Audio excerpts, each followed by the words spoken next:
ఉత్తరాంధ్రపై full focus పెట్టారు జగన్మోహన్ రెడ్డి. అయితే ఇప్పటికే సీనియర్ నేత బొత్సాకు ఉత్తరాంధ్ర బాధ్యతలు అప్పగించారు. ఆయన పెద్దగా ప్రభావం చూపించలేకపోతున్నారు. ముఖ్యంగా సొంత జిల్లా విజయనగరంలో ఆయన పట్టు పోతోంది. పైగా పార్టీ బలహీనమవుతున్న పెద్దగా పట్టించుకున్న దాఖలాలు లేవు అన్నట్టు ప్రచారం ఉంది.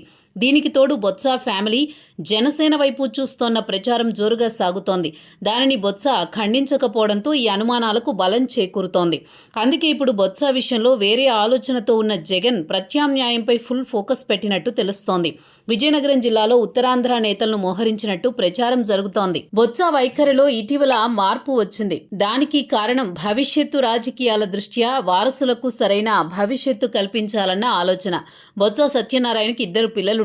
ఇద్దరూ వైద్య వృత్తిలో ఉన్నవారే. 2024 ఎన్నికల్లో వారిని రాజకీయాల్లోకి తేవాలన్న ఆలోచనలో బొత్స ఉండేవారు. కానీ జగన్ అందుకు అంగీకరించకపోవడంతో వారి ఎంట్రీ ఆలస్యమైంది. ఒకవేళ 2029 సార్వత్రిక ఎన్నికల్లో పరిచయం చేసి ఓడిపోతే మాత్రం వారసులకు రాజకీయ భవిష్యత్తు లేనట్టే. అందుకే కూటమి పార్టీలో చేరి పిల్లలకు సరైన భవిష్యత్తు కల్పించాలన్న ఆలోచనతో ఉన్నారు. జనసేన టచ్లోకి వెళ్లినట్టు టాక్ నడుస్తోంది. మరోవైపు ఉత్తరాంధ్రపై బొత్స పెత్తనాన్ని మిగతా సీనియర్ నేతల కుటుంబాలు జీర్ణించుకోలేకపోతున్నాయి. శ్రీకాకుళం జిల్లాకు చెందిన మాజీ మంత్రి అప్పలరాజును పరామర్శించేందుకు జగన్ వచ్చారు. ఆ సమయంలో జగన్ వెంట బొత్స కనిపిస్తూ హైలైట్ అయ్యారు. ఈ విషయం జగన్ వరకు వెళ్లినట్టు, ఒకవైపు పార్టీ కోసం బొత్స అనుకున్న స్థాయిలో పనిచేయలేకపోవడం, జనసేనలో చేరికను ఖండించకపోవడం, జగన్ సీరియస్గా ప్రత్యామ్నాయంపై దృష్టి పెట్టినట్లు తెలుస్తోంది.